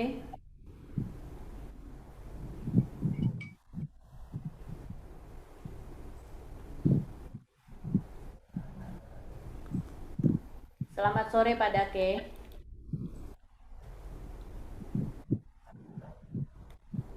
Ya, bisa di unmute Pak. Selamat sore. Ya, silakan Selamat Pak. sore. Halo. Ya, suaranya sudah terdengar bagus Pak. Ya. Halo. Iya, halo Pak, silakan Pak. Oh iya, selamat sore. Izin bertanya ya, mungkin atau apa sekedar masukan lah. Oh, iya. Berkaitan dengan peningkatan produksi dan kualitas sorghum di kita tingkat petani, mekanisasi pertaniannya masih rendah gitu ya, karena mungkin beda dengan padi, dari mulai pasca panennya mekanisasi pertanian masih sudah ada, tapi untuk sorghum di tingkat petani yang masih kecil itu agak kesulitan. Mohon mungkin nanti ke depan ada inovasi teknologi yang terjangkau, murah dan efektif lah. Mungkin seperti itu Pak. Ya. Baik, kira-kira Pak Tani bisa menjawab Pak? Sebentar. Untuk masalah alat ya, sebenarnya gini, dengan Pak siapa tadi? Pak Pak Dake. Dake. Pak Dake. Pak Bake, sebenarnya begini Pak Bake, saya kemarin jujur menelisik atau menelusuri ya program sorghum ini bagaimana sih sampai ke daerah-daerah tersebut. Ternyata di daerah, khususnya di Dinas Pertanian Kabupaten itu sebetulnya akan menjembatani alat-alat yang dibutuhkan oleh para petani sorghum dengan hamparan yang cukup luas. Karena waktu kita diskusi dengan pemerintah daerah, khususnya di Kabupaten Karawang ya, udah diberikan sebuah ilustrasi. Bayangkan saja kalau mengembangkan misalkan kelompok tani itu 20 hektar atau 30 hektar. sedangkan masih menggunakan manual. Itu bisa Boleh sakit sini. pinggang, Pak. Kapan selesainya? Nah, ternyata yang disampaikan Pak Presiden itu melalui Pak Mentan itu betul. Jadi untuk hamparan yang seluas itu mengajukan ya ke Dinas Pertanian untuk mengembangkan sorghum seluas sekian, titiknya ini, membutuhkannya ini. Kemudian bagaimana untuk masyarakat yang kecil lah, katakan untuk 1 hektar, 2 hektar, itu kalau juga pakai manual itu biayanya sangat tinggi, Pak. Yang kita sudah analisis ya, bagaimana dengan mekanisasi mesin. Tetap ini mesti didorong oleh pemerintah daerah, ya. Karena ini sudah kewajiban juga. Tapi kalau alat yang untuk tanam tugal atau nanam bijinya itu ke tanah itu ada alatnya, ya, sangat sederhana dan cepat. 1 hektar itu cukup 2 orang lah kalau nggak salah. Itu 2 jam atau 3 jam selesai, Pak. Ya, ada alatnya, Pak. Itu nilainya kurang lebih plus minusnya aja ya, 2 juta lebih lah. Itu ada, Pak. Nanti kalau Bapak butuh, nanti saya kasih nomor perusahaannya, Pak. Itu ada alatnya. Saya rasa cukup, Pak ya. Oke, terima kasih Pak Tani. Mungkin bisa saya bantu ya. Untuk mekanisasi, sebenarnya memang sangat diperlukan untuk luasan yang cukup luas ya, Pak Dake. Untuk saat ini sebenarnya ada kesempatan untuk para petani, tapi yang tergabung dalam Gapoktan itu silahkan berlomba aja siapa yang cepat mungkin dia dapat. Karena kemarin ada pandemi, informasinya adalah pada tahun ini kalau bisa segera mengajukan ke Ragunan ya, Departemen Pertanian ya, Kementan. Nah di sana mungkin ada beberapa alat pertanian yang bisa diajukan oleh beberapa Gapoktan.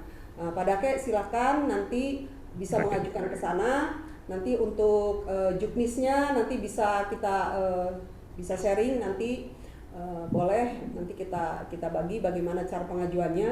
Ya memang kalau yang dibantunya banyak ya mungkin yang dapatnya juga hanya beberapa ya, tapi kalau semakin kita mungkin bisa cepat ya, namanya rezeki kan kita nggak tahu juga ya Bu. Tapi Ya, pemerintah betul. menyediakan juga.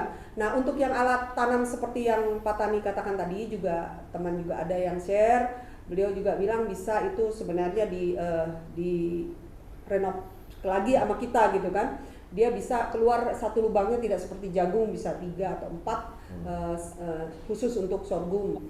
Nah itu bisa dicabut kemudian diganti. Nah, saya juga punya beberapa binaan saya yang kreatif juga, itu anak-anak pesantren. Mereka untuk tanam juga bikin alat sendiri, itu bisa di inovasi sendiri kita. Jadi itu tergantung kreativitas ya. Iya. Kemudian saya mau jawab dari pertanyaan Pak Firman tadi. Sumbernya adalah kita tadi dari United Sorghum Check-off Program, itu dari Nebraska, Amerika, Pak.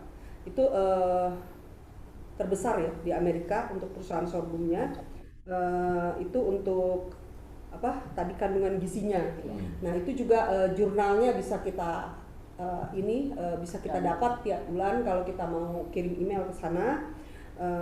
Kemudian kita juga pernah cek dari Sukovindo, kita juga ada Pak. Jadi itu betul-betul sumber yang sangat bisa dipercaya gitu. Oke, mungkin jawabannya cukup Pak Firman. Ya, mungkin Ibu, saya itu ada di chat Pak Endang Setiawan ya. Oh ya, Pak Camat, Pak Endang ya. Iya. Dari Liang. Oke, silakan Pak. Bagaimana? Baik, Pak Endang, betul apa yang sama Pak Endang itu penggunaan dana desa.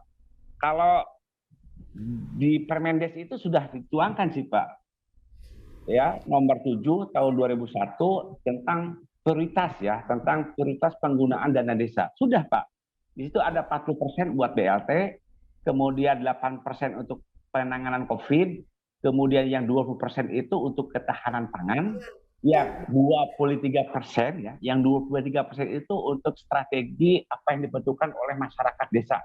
Itu sebetulnya udah clear. Nah, tetapi, ini kita kembali kepada Pak Kades, Pak Kuwu. Tapi saya setelah baca ada beberapa poin ya di penggunaan dana desa untuk ketahanan pangan itu kalau nggak salah ada 25 butir, ya ada 25 poin lah, 25 poin. Cuman di poin 9 ini yang saya sempat sampaikan juga ke Ibu Dirjen Pengembangan Ekonomi Investasi Desa dan sama Direktur Pengembangan Usaha Ekonomi Desa, di poin 9 ini bisa dihapus ke depan karena di situ ada apa bahasanya? Bahasa ada normalisasi, ya garis miring, bla bla bla. Jadi lebih dana desa itu saya lihat ya, tapi mudah-mudahan tidak semua sih, pasti ada lah. Ada yang benar. Saya udah beberapa tracking ke beberapa desa, ada yang ke ternak lele, pengembangan domba, memang tidak senilai yang 20%.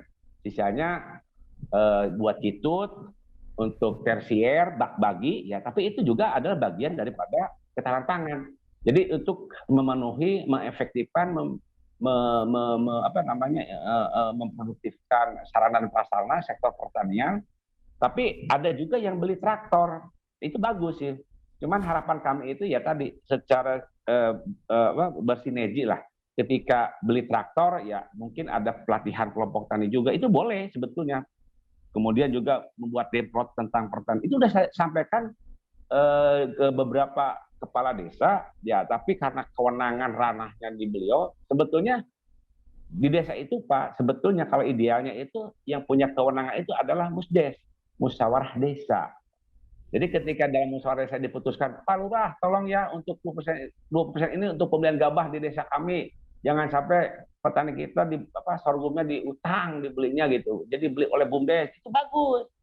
Pemerintah seperti itu. Nah teknik-teknik itu ya dilakukan oleh Direktur BUMDes dengan kelompok tani. Karena BUMDes itu kalau bahasa idealnya seperti sekoguru ekonomi di desa itu. Karena desa merupakan pilar ekonomi nasional sebetulnya. Jadi harapan saya itu memang dengan adanya pertemuan ini, ya tolong juga nih ke bapak-bapak, mungkin ada Direktur BUMDes atau kelompok tani, nanti kalau ada musdes ikut. Sampaikan ke Pak Kades tolong ya nanam sorghum saja. Karena sorghum gini gitu lah. Tapi nanti saya juga bantu lah insya Allah untuk di Jawa Barat, tapi ya saya masih terbatas di Jawa Barat, tapi nanti kalau ada pun nanti sama Ibu Mawar juga, kalau Bapak bilang, Pak saya mau nanam sorghum 20 hektar atau 10 hektar atau 5 hektar, tapi bagaimana caranya? Ya pasti Ibu Mawar sama saya pasti ke lapangan, pasti saya bantu gitu. Ya karena kita udah hampir pagi-pagi itu bukan main-main, Ibu Mawar datang ke Kerawang jam 3 subuh bukan cerita, bukan cerita omdo lah, bukan fakta, yaitu ke loji. Nah, udah kita subuh-subuh ke sana, saya nunggu dari jam berapa ya, kalau dari jam 3 sore sampai jam 4 subuh lah, kalau nggak salah baru pada pulang, pada bubar. Kemudian setelah dikasih benihnya nggak ditanam, gitu kan. Kan kasihan Ibu Mawar ini jauh-jauh dari Bogor bawa benih, ngasih ke petani, ceritanya meyakinkan banget gitu kan. Begitu balik kanan 15 hari kemudian telepon, gimana benih sorghumnya? Belum ditanam Pak, karena itu karena ini kan. Wah itu udah bahasa petani belah. Jadi tolong ya juga petani juga harus komitmen dan harus konsekuensi gitu. Insya Allah kita sama Ibu Mawar pasti bantu Pak. Demikian ya buat Pak Endang, semoga puas. Terima kasih. Mungkin yang lain silakan, ada lagi? Masih ada waktu ya Bu ya? Ya, raise hand boleh yang mau bertanya. Pak Endang dari Pak Camat mau ada masukan, silakan Pak Endang. Terima kasih. Halo? Ya. Iya Pak Camat. Jelas Pak, silakan Pak. Bagus. Kurang keras ya? Enggak Pak, bagus. Jelas Pak Camat, aman. Terima kasih atas waktunya. Kebetulan saya tertarik juga. Kebetulan nih Bu Mawar ya di sini ya. Kalau di saya ini dokter Bu, itu Pak. Kebetulan beliau saya kasih gelar Dokter Sorghum. Oh, keren Pak Camat. Bahkan mungkin sudah menjadi Profesor Sorghum. Siap. Nggak lama beliau kita sempat terkait kita juga perintis dari Januari 2022 ini. Alhamdulillah saya berkeinginan memang menjadikan wilayah kami khususnya di Lewiliang mempunyai wilayah yang menjadi aset. Salah satunya punya ikon yaitu sorghum tadi. Dan Amin, memang amin. ternyata Pak, sorghum itu tidak sulit ketika dikenalkan dengan masyarakat. Kalau Bapak tadi bicara sorghum adalah tanaman tanaman leluhur. Oh, Kalau di kita nih di Lewiliang saya bilang sorghum adalah tanaman karuhun. Mereka sudah langsung langsung kenal. Dan memang menurut cerita para sepuh dulu juga sebelum padi itu kebutuhan pangan banyak, salah satunya mungkin dibantu dengan sorghum. Bentuknya kebetulan juga di area kami ada PTPN 8 di karyawan perkebunan itu dulu selain ada tambahan untuk makanan buat keluarganya itu dikasih tepung sorghum, Mbak. Tepung sorghum yang mereka olah ternyata memang nggak asing. Nah, alhamdulillah kebetulan saya juga sedikit belajar mencoba praktekan dan sangat antusias lagi setelah saya berbicara langsung dengan Profesor sorghumnya, Ibu Dokter Yosi ini. Terima kasih Bu Dokter, saya bilang Bu Dokter aja deh. Biar lengkap. Ya. Terima kasih Pak Camat nih, luar biasa. Dan kami berkeinginan memang bercita-cita ya ruang lingkup kecil saja di Kabupaten Bogor, kita sorghumkan Bogor. Apalagi di sini ada dari PBI Jawa Barat nih. Kita sorghumkan Jawa Barat, Pak. Kebetulan saya juga udah bersilaturahmi dengan kawan-kawan di Subang, Pak. Kemarin lewat nih ke Purwakarta. Mohon maaf, nggak pamit dulu nih yang punya Purwakarta. Di sana juga ada lahan taman nasional ataupun lahan perkebunan yang sudah diserahkan digarap oleh masyarakat. Dan ini selain memang seperti yang tadi sampaikan butuh jaminan purna jua, termasuk juga mungkin komoditas lainnya turunan yang produk-produknya memang luar biasa ya. Ini mungkin nanti selain didorong melalui pemerintah regulasinya, karena gini Pak, di bawah itu di pemerintah desa asetnya ada, sumbernya ada, dana desa dan lain sebagainya. Sawah, lahan yang kering juga banyak.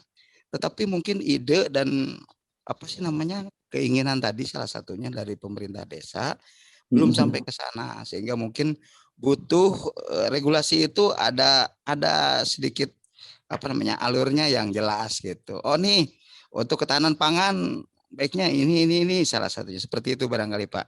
Nanti Bapak mungkin dari Jawa Barat bisa ngedorong. Kami pun di bawah senantiasa dalam musdes di tingkat desa, ya musrembang di tingkat desa, karena sebentar lagi nih musrembang tingkat kabupaten. Itu alhamdulillah ada 11 desa di wilayah saya, kebetulan di wilayah Kecamatan Lewiliang sudah kita coba arahkan. Walaupun presentasenya tidak harus banyak, buktikan dulu.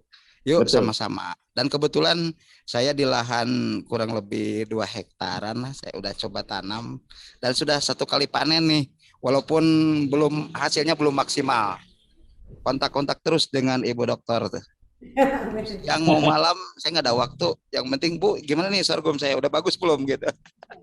Tuh. Dan antusiasme dari beberapa Pemdes juga Pak. Cuman mungkin nanti regulasi melalui Bumdes ya. Nah di sana mungkin ada anggaran untuk ketahanan pangan tadi Bapak sampaikan sebesar 20% ya. Mungkin Pak melalui para pendamping desa, karena para pendamping desa itu mereka juga membantu menyusun perencanaan di tingkat desa. Barangkali mungkin juga ada ya masukan ke sana. Terima kasih ini atas waktunya. Mudah-mudahan ini sorghum maju. Sorghum bisa lebih ini sebagai salah satu solusi untuk kesulitan atau kekurangan ketahanan pangan. Itu saja barangkali. Terima kasih atas waktunya. Assalamualaikum warahmatullahi wabarakatuh. Waalaikumsalam. Semangat. Terima kasih. Pak Firman mungkin mau ada masukan lagi? Oh iya, masih boleh? Boleh. Boleh Pak. Saya tadi udah dengar katanya sumber datanya dari lembaga sesuatu di Amerika lah begitu ya. Oke, terima kasih. Cuma pertanyaan saya, apakah kualitas tanah yang ditanami sorghum di Amerika itu kira-kira sama atau ekivalen dengan kualitas tanah yang ada di sini sehingga akan menghasilkan data-data yang kurang lebih sama? Apakah di Indonesia seperti kayak IPB ataupun apa ya, Departemen Pertanian nggak punya data-data yang sejenis begitu? Itu aja coba. Baik, terima kasih Pak Firman. Silakan Bu. Saya coba menjawab ya pertanyaan Pak Firman. Kalau menurut saya untuk kualitas tanah itu Indonesia justru lebih bagus. Karena waktu itu saya pernah mengirim beras sorghum kepada orang Indonesia yang tinggal di Amerika, di Texas waktu itu. Kebetulan setiap hari beliau sudah mengkonsumsi sorghum. Ketika saya kasih sampel sorghum kita, beliau bilang rasanya itu beda. Jadi mungkin dari nutrisinya itu lebih kaya dari kita gitu. Karena tanah kita itu lebih bagus, Pak. Jadi rasanya pun akan beda gitu. Kalau kualitas sih saya yakin kalau untuk tanah Indonesia itu nomor 1.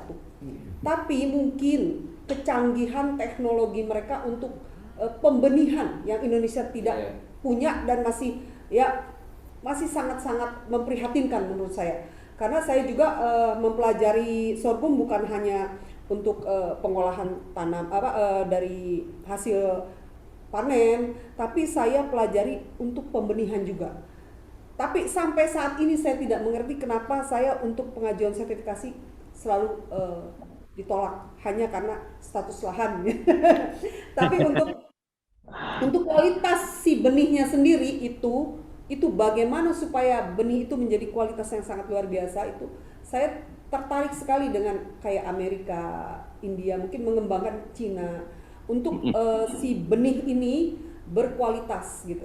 Jadi kalau Indonesia yang pemegang sertifikasi benih pun tidak memiliki passion yang sangat dalam untuk supaya si benih ini bisa menjadi benih yang sangat luar biasa. Jadi perbedaan Indonesia dengan Amerika menurut saya hanya di kualitas benih. Kalau untuk tanah, mungkin kalau benih mereka kita tanam di kita, justru lebih bagus gitu Pak. Jadi itulah kekurangannya Pak Firman. Kalau untuk kualitas tanah kita menang nomor 1. Saya setuju dengan penjelasannya Ibu Mawar. Kemungkinan kualitas kita lebih baik dan memang rasanya lebih baik. Kalau data itu bisa didapat, itu lebih gampang lagi untuk mensosialisasikan sorghum ini menurut saya. Baik, tapi mungkin ke depan saya sambil berjalan, ini sambil saya akan urus untuk sertifikasinya. untuk masalah datanya betul Pak. Oke, terima kasih banyak Pak masukannya. Terima kasih Pak Firman. Oke, Luar biasa. terima kasih karena berhubung waktu juga kita sudah sebentar akan mengakhiri, tapi biarlah awal ini biasanya nih jangan maaf kalau kita nih kadang-kadang anget-anget kan TA gitu kan. Ya itu TA gitu. Jadi semangat nanti toto ngilang gitu. Konsistensi, ketekunan itu yang paling penting. Dan saya percaya kalau kita punya hati untuk Indonesia, untuk bangsa ini kan ada Pak Camat di sini, Pak Endang Setiawan, ada saudaranya juga, ada Pak Rizal Setiawan juga di sini, ya kan? Jadi biar nanti sama-sama kalau boleh tanggal 24 Bapak Ibu kami undang di lahan biar kita bisa sama kopi darat, kita bisa ngobrol. Dan kalau nggak keberatan nanti kami akan buatkan WA grupnya. Jadi di situ kita bisa konsisten lanjut gitu. Seperti tadi masukan dari Pak Firman dan yang lain-lain, kami mohon nanti itu bisa langsung dapatkan gitu. Sekalian untuk mencicipi produk atau end product dari sorghum ini. Lalu juga bisa berbincang-bincang dengan bagaimana kreativitas itu terbentuk. Mungkin nanti akan ada lagi yang mau membuat terobosan-terobosan sehingga sorghum ini disayang sama masyarakat. Itu harapan kami pastinya. Jadi dana, nanti mengenai dana kan itu bisa kita sinergikan. Dana dari rakyat sendiri, dari koperasi bisa kumpulin dari simpanan wajibnya yang tadi satu orang 100.000 sampai 10 juta, ataupun dari BUMDesanya, ataupun nanti dari CSR dari kawan-kawan kita juga bisa sama-sama. Ya, terima kasih. Saya rasa demikian. Sampai jumpa tanggal 24 ya. 24 Jadi September. 24 September itu hari Sabtu jam 8 pagi. Sampai Sampai sore. sampai sore jam 16, jam 4 sore. Ya, Terima kasih Bapak Kita Ibu. bisa mencicipi Bisa semua kita produk-produk sama-sama. hasil Ya. sorghum, dan kemudian kita juga akan mengadakan webinar berikutnya yang mengupas lebih lagi detail tentang Ya. sorghum, yang ingin mendalami tentang Pak sorghum. Camat tolong hadir kalau bisa, Pak Endang yang terhormat, dan semua rekan-rekan, Pak Tani juga. Terima kasih Pak Firman, semua rekan-rekan. Ya, sebentar. Terima kasih kita Bapak-bapak. Foto bersama. foto bersama ya, bisa diambil fotonya, bisa dibuka semua Dari tempat saya 2 kiloan ke sana, dekat, lebih dekat nih. Puji Tuhan. Alhamdulillah Pak. Di situ Pak. Ya. Bisa langsung dipoto dari sana. Ya. Oke, Print kalau screen. ya. Baik ya, sebelum kita akhiri, boleh kita tutup dalam doa sesuai dengan kepercayaan kita masing-masing. Saya minta dari Ibu Debbie, Ibu Deborah untuk menutupnya dalam doa. Terima kasih, Tuhan berkati. Mari kami semua sepakat untuk menghadap kepada Tuhan Yang Maha Kuasa, mengucap syukur atas apa yang sudah kita dapatkan di Indonesia ini. Bapa di surga, kami sungguh mengucap syukur Tuhan untuk perbincangan sore hari ini. Kami yakin Tuhan apa yang kami bicarakan Engkau dengar Tuhan. Amin. Berikan kami jalan yang terbaik Tuhan untuk Indonesia. Karena kami tidak berpikir untuk hari ini, kami berpikir untuk masa depan kami. Kami berpikir untuk ketahanan pangan, kami berpikir untuk masyarakat yang lebih sehat Tuhan. Dan sorghum kami lihat menjadi satu solusi. Berkati kami Tuhan, beri kami semua hikmat Tuhan, baik dari mulai Bapak Presiden, dari DPR, semua aparatur negara Tuhan, hingga sampai kepada di pimpinan di desa Tuhan. Kami percaya Tuhan, bila Engkau berkehendak pasti terjadi. Amin. Terima kasih Tuhan, hanya di dalam nama-Mu kami mengucap syukur. Amin. Amin. Amin. Oh ya, terima kasih, banyak Tuhan atas berkati. waktu dan Semuanya. terima kasih. Salam sejahtera, Tuhan memberkati. Sampai Terima kasih, jumpa sampai tanggal jumpa. 24. Sampai 24 ya.